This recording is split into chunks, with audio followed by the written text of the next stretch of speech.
And I'm not on mute. Nice. Hey. Right on it today. Man. I was going to check. I mean, you beat me to even checking for it. So that's pretty great. Laser focused. So, right. Hey guys, how you doing? Fancy meeting you here. Hi. Come here often? Oh, pretty often, actually. Not as often as you. I don't know. True statement there. True statement. Yeah. So what's going on? What's going on in the world of reInvent and containers and all the cool things? Well, so many things. Welcome, Alex Smasha, by the way. And I know you know who we are. So let's have Jesse reintroduce himself for those that might be new to the channel. Yeah, I'm Jesse. Nice to meet you. I'm a DA. I'm a DA on the container services team at AWS. So I work with Adam and with Brent on the team. I focus primarily on Kubernetes, EKS, all the linkages between, and yeah, but all the container services. They're all groovy. I love them all. I've been working in containers since before Linux containers were really a thing. In Solaris, which I sometimes rant about. It's fun. As soon as you get this guy talking about Solaris, you can just sit back and let it happen. Because you're go way back. I could talk about BSD and jails too, but I won't. And his beard just continues to grow as he talks about it. And it gets grayer. I've been pushing myself toward one of the best people I ever worked with. I mean, I worked with a lot of people in the past, including the two of you in the present. But this one guy, Bart Smulders, just one of the smartest people you could ever talk to, and super energetic. And so he just starts going and going and going, and you're like, wait, that was fun, but now it's actually genius. Let me start taking notes. And he was, your typical Bay Area graybeard with a gray beard. So I always, kind of coming up along the ranks over the decade or whatever, I was like, it's getting a little more gray in there. It's just a little more gray. So I'm working toward it. So this is like containers from the couch. Containers from the couch with parenthetical graybeard rants sometimes. That's the subtitle. I think I'm gonna grow mine back. I cut it off. Blank. Yeah, I miss it. So I think I'm gonna grow it back. It was pretty cool. It would stick out below my mask. So that was this one does actually. You can see I'm getting a little curl because if I have to put the mask on, then it just holds it down, and it's not great. It's like I'm getting like a perm. It's not good. It's not good. Okay, so in the context of today, outside of beards, no, I like this part. Let's talk more about this stuff. You want to just we could continue down that path. I have a we touch could talk of gray. We could talk real stuff. We could. Oh, listen to Jake Gyllenhaal. I have a touch of gray here. I am 13, you guys. I have a gray. I look. We all do these quick stories, and they always turn long. I promise this will be quick. I went to a restaurant. This was pre-COVID when I actually, went places in life, and the guy at the counter said he was looking at me like kind of strange, like I know you, and I'm looking at him like I don't know you. I just want to order spaghetti and meatballs. And anyways, he says, "Are you Jake Gyllenhaal?" And I say no. I say I'm his stunt double, but no. Anyways, I don't get it. He's way better looking than me, but I'll take it every time. When I was a Anyway. kid, I had Fred Savage. You guys, I mean, I know Brent. You Wonder remember One Years. Big Years? Yeah. Oh, yeah. Okay. I know Adam. You're like 23, so I don't remember. I don't know if you know. But for when I was a kid, Fred Savage and I, we looked very, and I had the same haircut and everything. And I'm pretty sure Fred Savage and I don't look anything alike anymore. I was gonna say, same haircut still or no? Yeah, I don't. You had to. Oh, you had to go there. This is so for Jesse, I new love you. viewers. For new viewers, that's a sensitive spot for me. For my hair, it used to I'm be sorry. Italian flowing locks. Wow. Yeah, let's talk about EKS stuff. Like, why? Yeah. What's this with this chit chat? We don't need chit chat. All right. So I gotta tell you, I apologize for people that are not first time viewers, people that tuned into our reInvent recap last Friday, which was such a blast. It was great. I kind of forgot that I was coming on the show this week to talk about EKS, the new console and add-ons. So as I sometimes do, I started rambling and showing things off. So a little bit of this will be repeat, but that's what we're going to talk about today, right? Yeah, and I mean, you're going to go into even more detail this time. You're going to like tell us all the secrets, how it's built under the covers, and Oh yeah, we're going to get the JavaScript console out. I don't know. Mhm. We're not Yeah. doing that. The squirrels or the hamsters on the wheel that are running, and I don't know, all that stuff. Okay. We'll talk about cool stuff. We're going to go, but yeah, exactly. No, I can't even tell that about myself. It's too embarrassing. Forget I said anything. So, note to self: ask Brent about that later. Right. So maybe we should on the show. Maybe we should get into it, right? So what we wanted to talk about today was there were two big changes. Well, there were a bunch of big changes for EKS, but let's highlight two of them here. One is, for at the beginning of EKS, when you brought up a cluster, you could see information about the control plane. And then, I don't remember when, I don't remember when we added node groups. Do what? Manage no groups was I think last reInvent. Last reInvent. Okay, so we kind of went a layer down. In my head, it's down, and we started showing you information about your node groups and manage node groups, and you could see how many of them and all that stuff. So at this reInvent, we announced and launched the ability for you to now begin to see information about the workloads. So we're going to dive in and take a look at that. But then we also thought, if you can see information about workloads, what if you could also put work onto the cluster and like actually change the cluster and add things to it? And so that's what we're calling managed add-ons. And we're going to show you that as well. So I don't know, Jesse, take it away. Yeah, no, that was succinct. It was really good. And you're bumping into something that we're already hearing, some customers talk about, which is actually adding arbitrary workloads, which we will talk about a little bit. But yeah, with add-ons, what we're really doing is following that progression, right? So as Werner has coined this, AWS likes to manage the undifferentiated heavy lifting of your workflows and your work cycles, and like things that you're doing that aren't your business logic, stuff you have to do to run your applications that isn't actually the applications facing your customers. So the idea of like building and running and managing the lifecycle of a cluster was addressed with the, when EKS first launched, was the control plane. And then, like you said, we got into managed node groups and the AWS Fargate integration, right? So your data plane becomes a lot easier to manage. And now with add-ons, we're looking at the operational software within the cluster. So this isn't a lifecycle management for your arbitrary workloads that you deploy, but it's for commonly used operational software components like the VPC CNI. Which is the thing that we have support for right now. Could you? So do you want? Yeah. Could you maybe give some like examples of? I know VPC CNI is what's supported now, but maybe like what we're looking ahead, and maybe what else we'll see, as a managed potential managed add-on. Yeah. In Oh yeah, no, there's a whole roadmap of stuff that we're working on, and it's actually all in the containers roadmap now on GitHub.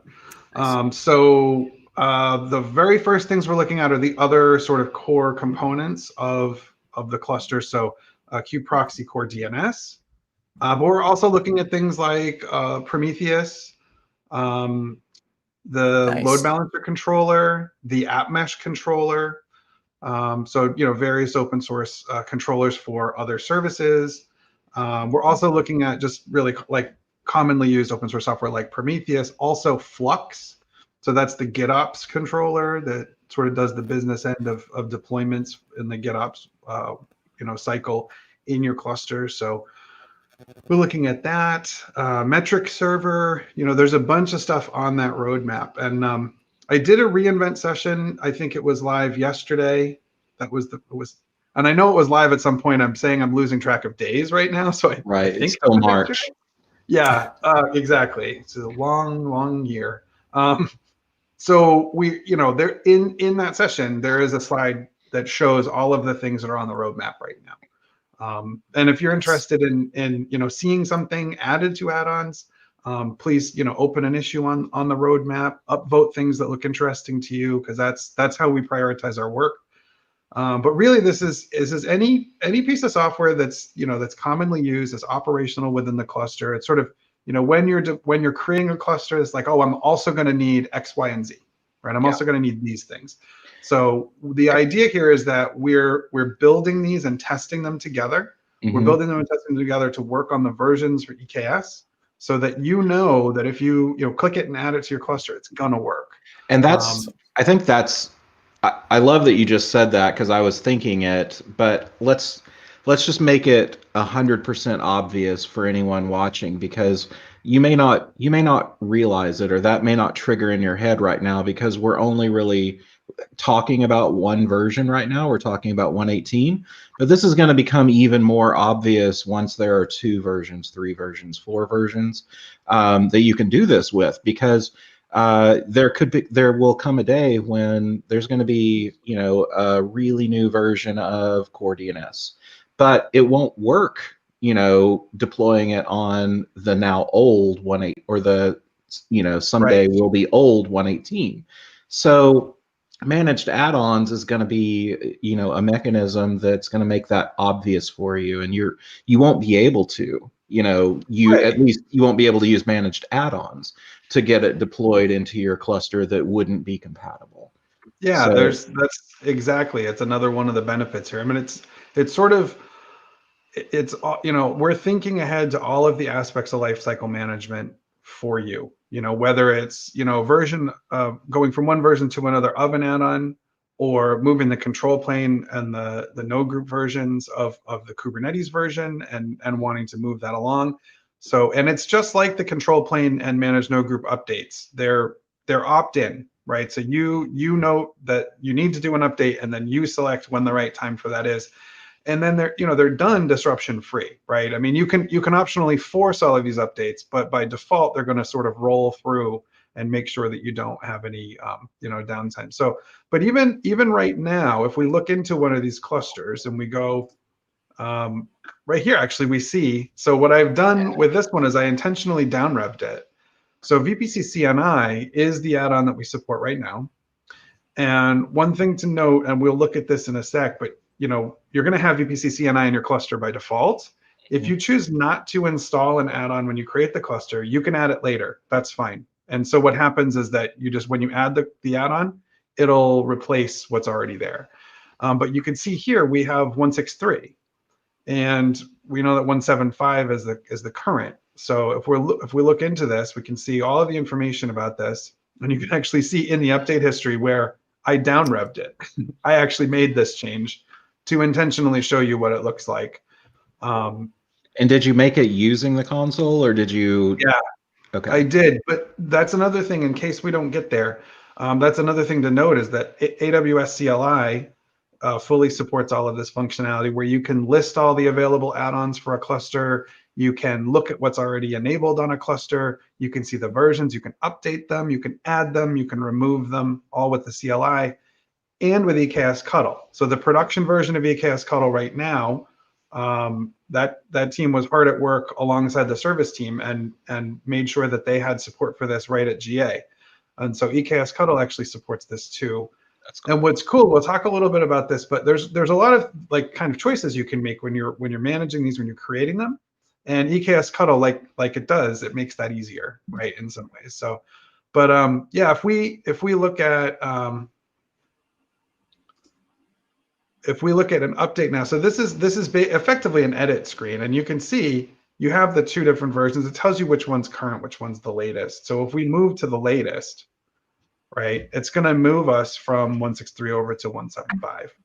And here is where we see the service account role. We can be bound to that add-on or to that operational software running on your cluster. So by default, it will inherit from the node, right? So it'll have all of the actions permitted, the policies, the role, the node role by default.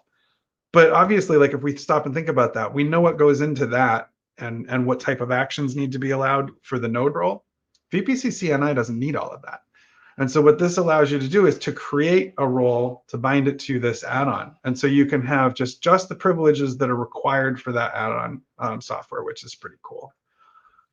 And I just hit this because I don't have any custom configuration. But what this is this is the stuff we've talked about before around the server-side apply and the conflict resolution. But I'm just going to hit this now. We'll hit an update, and then I can talk a little bit. So while this is running, we'll go back into add-ons here. We'll get to the, sorry, I zoomed my console in so you could see it, but now it's very clunky to actually use. So you can see the status is updating here. And if I flip over to this,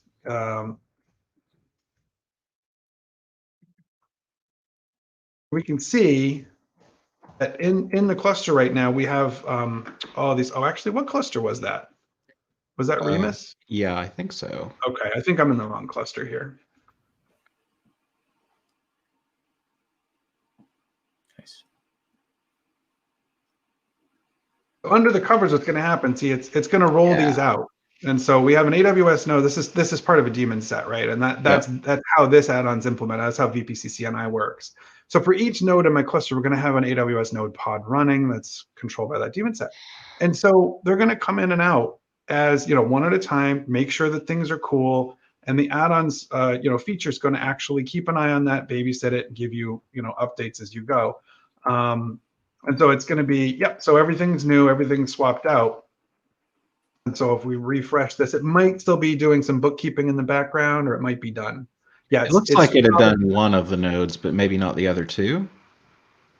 No, oh no, second. Okay, I thought that was minutes. My bad. It's an idle cluster, so it probably went pretty quick.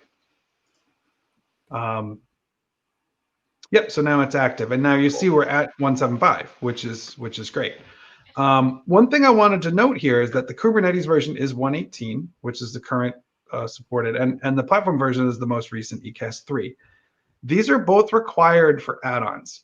So we'll talk about the console too, and really any cluster that exists right now, when you log in, you'll get the console for free, all of those things. You won't have to add any software, and if you have a 117 cluster, it's going to work fine. Add-ons is different because its implementation uses a new Kubernetes feature, or newish, in 118, called server-side apply. And we talked a little bit about this on Friday. I think this is a really cool thing to understand. This is how this is working under the covers. So the upstream project introduced this new feature, which effectively migrates kubectl apply from the CLI to the server side. And it's two things really, because you start thinking about it, you go, well, how does that work, right? So it's two things. It's an improved algorithm for merging conflicts in configuration, and it's improved element tracking. So the configuration element tracking on the server. So who changed what? When did they change it? So that means that I can go in to an add-on that was installed by the add-ons feature, and I can modify the configuration. And that configuration modification now exists, and it's the latest version was done by admin or whatever. And then when we come in to do a new apply, say for example when we update, we're actually going to preserve any configuration that's the latest that doesn't have conflicts, right? So we'll actually be able to carry forward your configuration customization, which makes sense. Of course, this is all operational software. You don't want to have us managing the lifecycle of VPC CNI, and then you have to go back in every time and change it. So all that will carry forward. Now, the cool thing about this is if there are conflicts, then they're going to get resolved. If it requires intervention, you have an option to actually force the configuration change. To say, okay, I've got all this stuff in YAML, we do GitOps, whatever it is, it's fine. Just go ahead and smash that through, get it updated for me, and then I'll apply my custom config. That's cool too. So however you want to do it. And you can do that through the CLI, and you can also do that through EKS Cuddle. So you basically have these options of managing your conflict resolution in your customization. So it's pretty cool. Amazing. Let's look at one thing quick. I want to just say, so here we have a cluster. Nope, wrong one. And that's just the wrong button altogether. So Neville here, good old Neville. So Neville's running 118, but EKS 2. I built him a while ago and then have updated him. So that platform version's too old as well. So you're looking for 118 Kubernetes version and EKS.3, and then you can start partying with add-ons, which is really cool. I mean, this is a call from customers that basically said we love the managed control plane. We're using managed node groups. We love that we can just update those. What can we do with these various other pieces of software? And honestly, that's around lifecycle management. But even just in provisioning, this is great, right? Oh, yeah. Imagine you're going to be able to have, for example, the load balancer controller, VPC CNI, and Flux, and you just use those in all your prod clusters. Click, click, click, they're in, right? And we're going to install that for you. It's going to be deployed, and then when it comes time to do update operations or whatever, you can take it from there. So pretty great, and I think this is a really cool feature that enables this sort of more usability. What's the other thing? Oh, I did want to show. Well, I guess it's not. I mean, this is all in the docs. I don't want to go through just how this works so much, but I do want to point out the service account role binding, right? So what this looks like, it's exactly what you'd think, right? So you basically come in, you create a role, and you bind it to. This is all in the docs, but oh my gosh, I keep accidentally zooming. Sorry, that magic mouse gets me. I could read. So you have. Sorry. So you have your OpenID, connect provider, the URL here. You bring that into IAM. You create a provider. You can create a role with it. So this role is explicitly for EKS VPC CNI. It's bound to that cluster. We do that through the trust relationship. We actually have very specific granular controls here on permissions, which is super important to us that you have that. And of course, you can make these broader if you want to, right? But that's the idea here, is that this is as granular as you need it to be. I think that's very powerful. And coming from sort of enterprise containers back in the day, it's like we always thought about least priv. Whatever process is running, make sure it's got the permissions to do only what its job is. Don't give everything root, right? So that's the idea here. Nice. And Jesse, is it so these IAM roles, who is creating those? Am I as the user, or is AWS helping me in doing that on my behalf? So we have all of these. So when you create this role by hand, if you do, we have the profiles. It's a managed policy, right? So there is this managed policy is all you need for this one in particular. So EKS CNI policy. And what's cool, if you're working with EKS Cuddle, you can just say, when I create this cluster and I add this add-on, I can say, well, with OIDC is true. I don't have to specify a role at all. EKS Cuddle is smart enough, and it works on my behalf. It says, oh, you want to use OIDC, you're using an add-on. How about we just crank up a role for you and attach it, right? So it does that for you automatically, which is just so cool. And having the policy be already written and built in is super handy. Exactly. And especially as you get to, especially as you get to 15 or 20 pieces of these types of software, and you're maybe selecting 4 or 5 of them, that's just handle it for me, right? Yeah. So there's a couple of questions. Well, we'll start with just a comment. I love Ursa. Welcome, Worry21. Good to see you again. And Dimitri wants to know, when is it planned to be available in China? And I didn't look at the roll. Is there a rollout for this, or is it available everywhere? I thought it was available everywhere. I could be wrong, and I don't quote me on that. Yeah, I think that's I can actually, definitely. yeah. We should look into that. But Dimitri, I would expect it to be in China now. So check it out and let us know or tweet at us. I do know that's a special region. Yeah, China's always a little different. Yeah, exactly. Things happen differently, but if let us know. Just tweet at us, and if it's not, we'll forward it to the people that need to see it. And containers roadmap. Just totally. plop it on the roadmap. And then Bokjo, I think I know what you mean by this. Infrastructure as code is greater than click, click, click. Sure. It is, absolutely. We are showing you through the console because that's easier to visualize. And if you're like me, I go and I learn on the console, then I implement using infrastructure as code because that helps me understand, what are the parts and pieces that I need to put together with infrastructure as code. And CDK is, of course, helping eliminate that need, because I would assumedly be able to just say, give me a cluster, add this add-on, and it would understand all the pieces that need to occur to make that happen.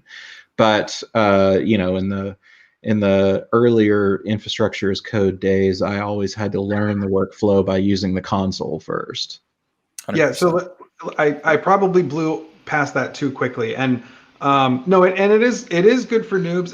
It's also good for not noobs. Just like Brent said, jumping into the console and clicking around is a great way to see what's happening, especially if you're following, your cluster in the background with a service like EKS. But I do want to make clear, as DAs, that's a tricky thing. We actually always say infrastructure as code first.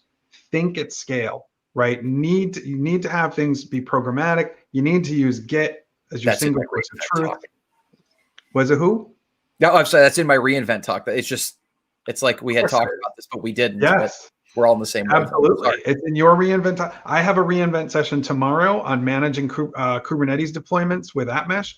It is a clandestine GitOps talk, by the way. And so there's a lot of infrastructure as code there. It's super important. However, we are also trying to just show things visually. So it is, right. But it's a really good point you bring up. So this feature, like I said, it's supported through the CLI, it's supported through EKS Cuddle, which is a CLI, but EKS Cuddle also has a YAML spec.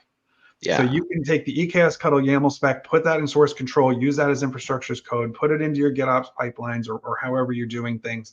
Also CloudFormation, obviously. And then, Terraform. A lot of people say, oh, I prefer Terraform. Well, Ashy is a great partner for us. We spend a lot of time working with them. We give them heads up on new features. We give them early access. So it's definitely important that Terraform works too. So, whatever works for you, we want to make sure it works for you. Did I say that? Yeah. Anyway. I like that though. That's a good. You know what I'm saying? Whatever works for you. Yeah. But so if you find that something isn't working or you have better ideas, come on over to the roadmap and add ideas for new features, upvote things. But hopefully what you're looking for is already there. 100%. So that's one part. Do you want to look at the console now, or I'm trying to remember? Was there other stuff I was going to do here?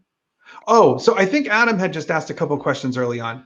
I just want to make clear, and you'll see it in the docs. This stuff's pretty easy to use as add-ons, but you can select to enable add-ons at cluster creation time, and you can add them later, whatever works for you. And like I'd said earlier with VPC CNI, for example, when that's an element that's already going to be in your cluster, if you want to enable an add-on later and you didn't before, it'll do that rollout just like we saw, and the add-on will take over. So should be pretty seamless. Nice. Let's look at the new console. Yeah. This is going to be lots of click, so, whatever. I noticed when I was looking at one of my clusters that I had a big red banner. Okay, well, do you want to start there? I don't know. It got my attention, though. Look, it's a blue banner. Look again. Oh, okay. Well, that's good. It was a red banner. Okay, yeah. So here he fixed it, though. Here's an example. No, Nathan Foster fixed it. Thank you very much, Nathan. Team has been hard at work on this feature for a long time and put a lot of work into it. And as soon as we knew we had something that wasn't quite right, jumped right on it, kept on working, and worked into the night and made this a much better error. So this before would say error naming accessing namespaces. That wasn't great. And it was a red banner, which made things maybe feel broken. Yeah. You're going to see an error message like this or a notification, an info box like this, if you have you are looking at the cluster through EKS console with a credential, an IAM role, an IAM user that isn't in the auth map in your cluster. So what do I mean by that? Let's take a look here. Well, first of all, I mean, everybody knows that when you log in here, you have a user. That user may have a role. So in this case, I have a user, Butler JL, at our internal service. And then I'm using an IAM role to actually view the cluster. And the name of that role is admin. So if I come over here and I look at, I think it's the last thing I described. No, it's not. Here we go. There's one. So this is the auth map. It's a config map, and it resides in the kube system namespace on your cluster. And what you see here are all of the bindings for RBAC within the cluster. And we have a really nice integration between IAM principals and users and roles and the RBAC bindings in the cluster. And so you see here, this is the one you're always going to see no matter what. This is your node group instance role, your node instance role. This is the thing that can do all the things with the AWS cloud resources that you need the cluster to be able to do. And that role is added to a group, which is bootstrappers and nodes. So it's for managing the node. You see here, there's another one, and this one's called admin, and the username is me. And then we've added it to the groups nodes and masters. And masters is, that's like root on a cluster, right? So system masters is like, root. So this gives me, basically unlimited access to this cluster through this role. And this happens to be an ARN4 and IAM role, which is cool. Since you have system masters, do you need system nodes? That's a good question. Probably not. I think I probably added that first, and then no, I don't think you do. So that's a fair question. But so that so that is the important part here is that this is a binding from that IAM role to some type of access, and this can be as granular as you want it to be.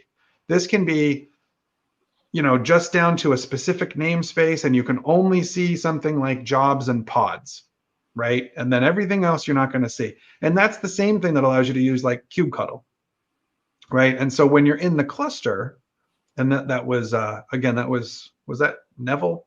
I don't know who it was, but we'll say that was this. So I can come in here and we'll jump back and look at this, but I can come in here and see all of this stuff from within the Kubernetes cluster. Right? This is no longer just configuration stuff. This is actually stuff within the cluster. And I can do that because of that binding.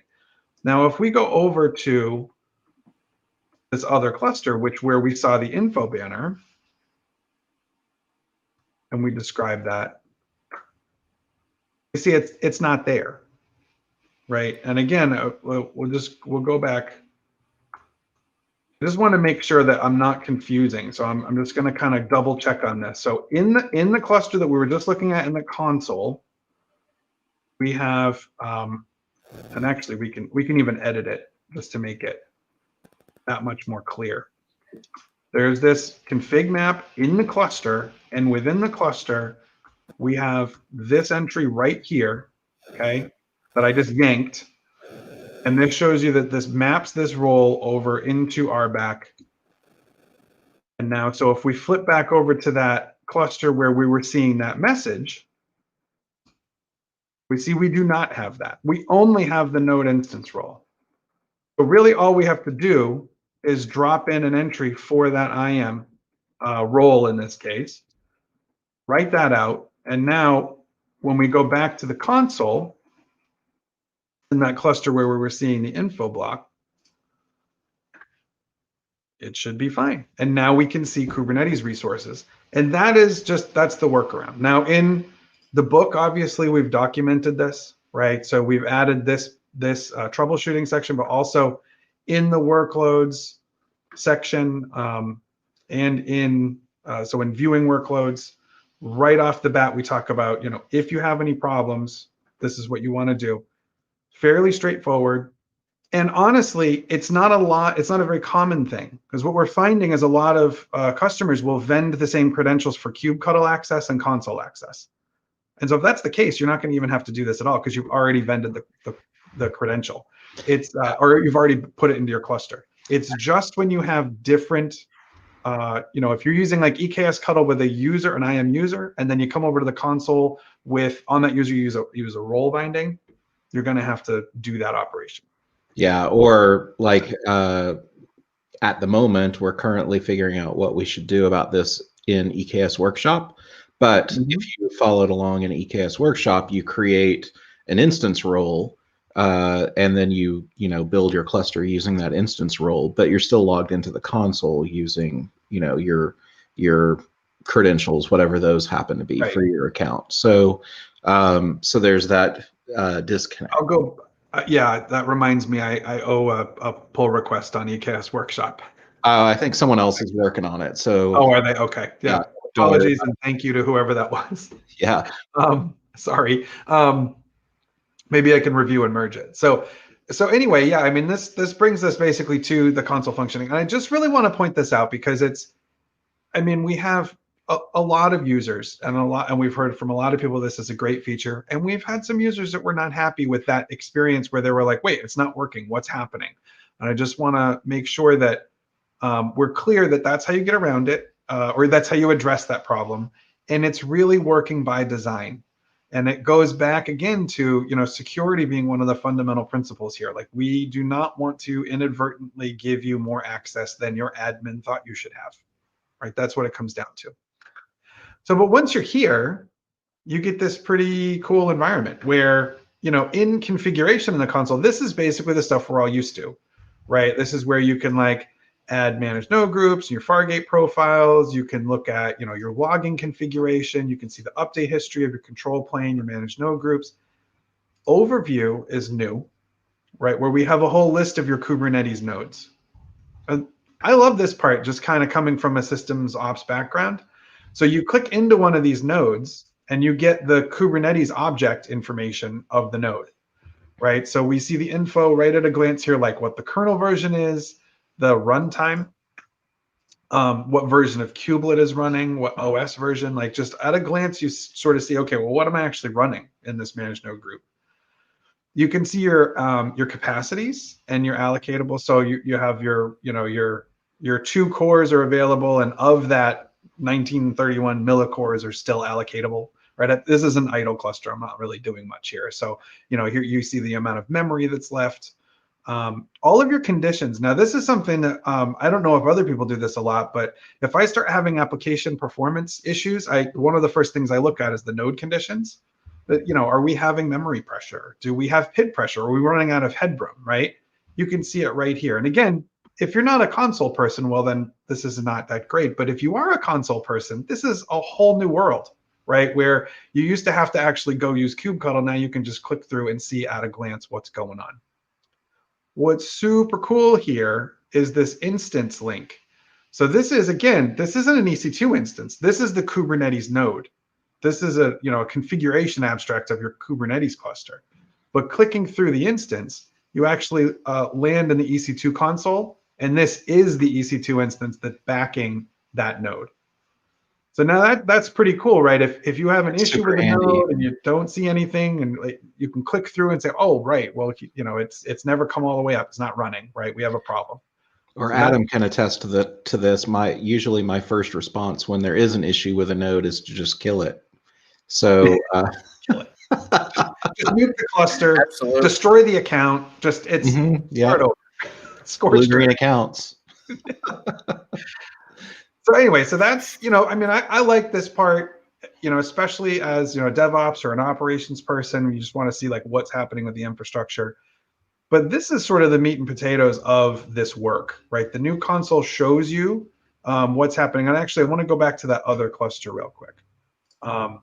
So Neville's here happily doing some work. And like I said, you can set up your RBAC permissions so that you only see particular namespaces or even particular workload types. I just happen to be able to see everything. But I can click through and get to a specific application right here in the namespace. So I just see the stuff in the simple weather namespace, and I see there's 2 deployments. And now, like all things in console, you can click through. So you can come into, say, the weather service deployment, and you can see the deployment information right here. Everything looks great. I want one, I have one, one's ready, everybody's happy and running. I have one pod, right? So if I click through, and you can see also here, conditions, right? If there are any issues to troubleshoot, that gives you a really good idea. You come into here, you see the information about this particular pod, including the node that it's scheduled on. That's kind of neat. And the replica set controller that's controlling it. So you can actually get information about that. And then your containers, obviously, which is one of the first things you're going to go to if you're trying to troubleshoot something. And here we see, there's a Redis. This is a sidecar that's just running like a cache for this weather service, which has a downstream API that it calls that's throttled. So the idea here is like, get it in and shove it in the Redis cache. But you can see clearly here, everything's running fine. You can see the image that you've deployed with. Because this API key is actually a secret, it just shows up as undefined, but it's there and it's set. I mean, maybe that should be secret or something rather than undefined.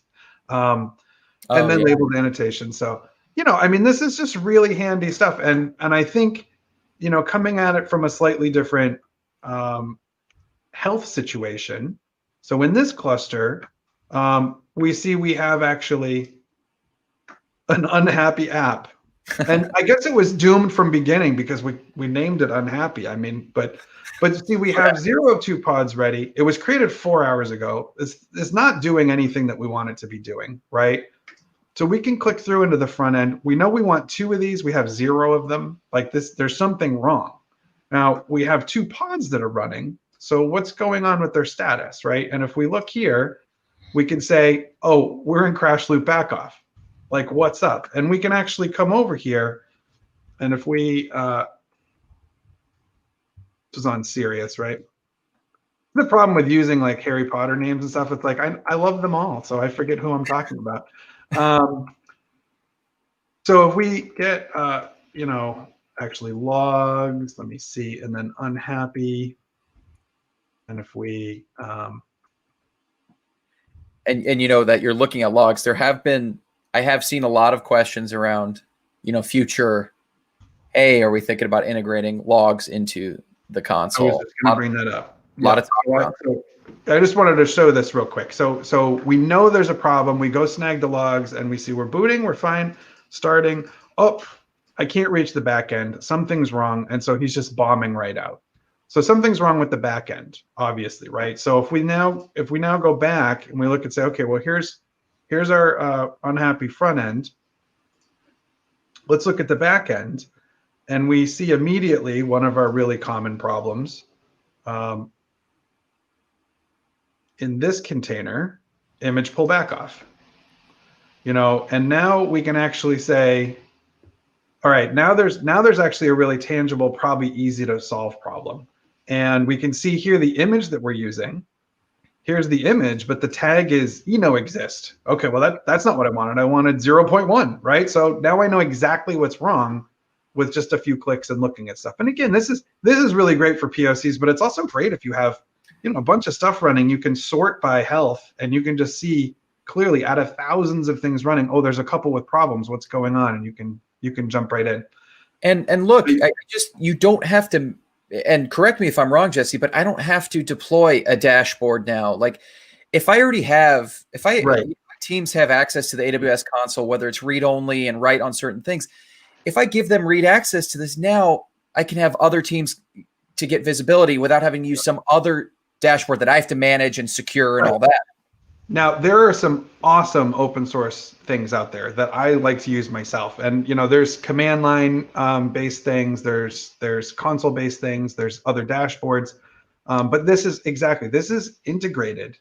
And it's integrated not only with, EKS, but it's also integrated with the rest of AWS. So you get those click throughs out into like your EC2 instances.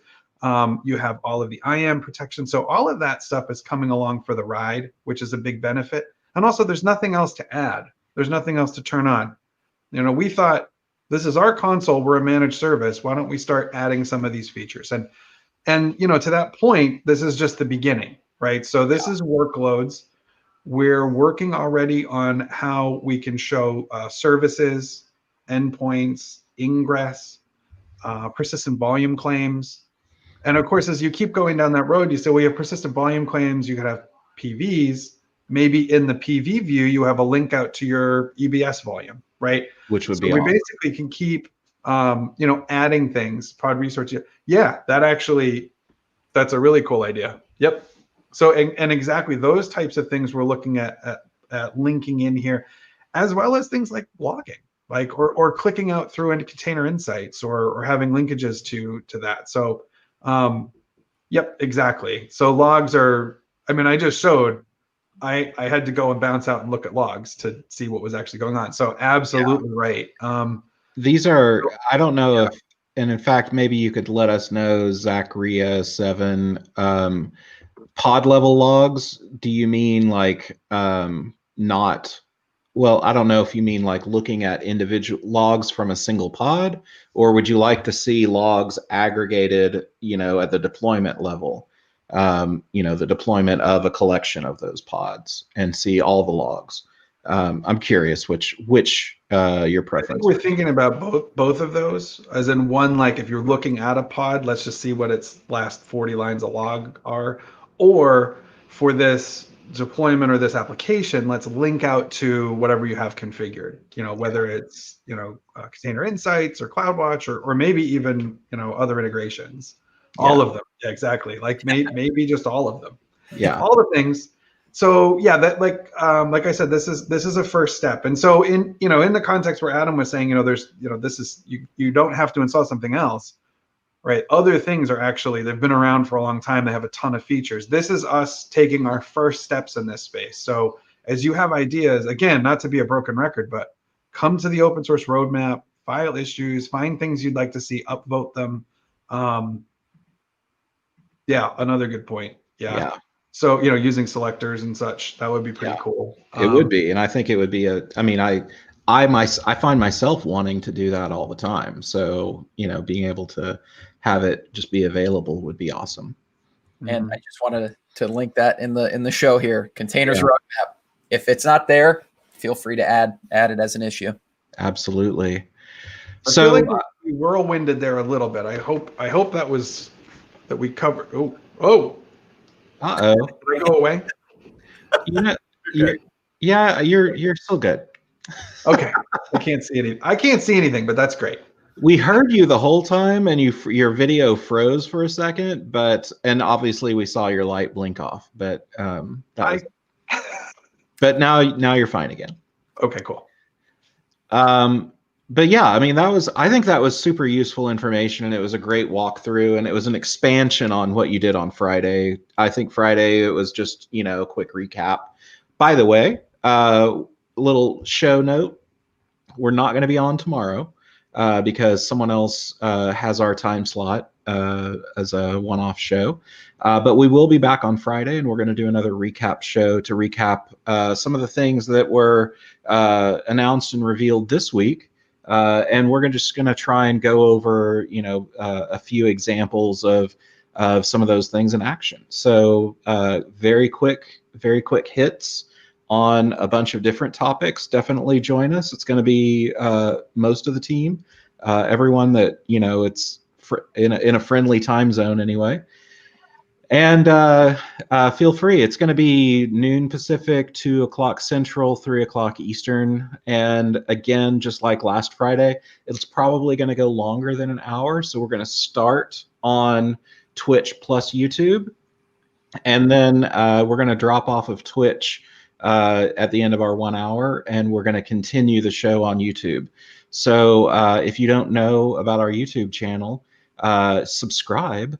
youtube.com/containers from the couch and hit the little bell to get alerted for when we go live. And that way you can join us in chat over on YouTube and you can stick with us for the whole show. And So- might I suggest, even for Friday, maybe just start in the YouTube channel. That way, you're consistent with us the whole time. There's no break. You don't have to migrate. Exactly. And Yeah. I want to go on the record as saying I think we should do a containers with croissants or something in the morning and have our EU folks join us, and maybe like a containers with cocktails and have our friends in Asia join us where it's evening for us. But It's like, is that your cocktail, Adam? you'll never know. You'll never know. right. It's so fast. Adam with is his it dark roast or opportunistic is it bourbon? cocktail. That's hilarious. All scotch. It's been a long week. Yeah. All right. So yeah, join us on Friday, and we're going to be recapping all the latest announcements and trying to show you very quick demos of some of those. So until then, Jesse, thank you very much for joining and explaining. For having This me was again. wonderful. And Adam, good to see you. You see you around sometime. Yeah. All right. Everyone, take it easy, and we'll see you on Friday.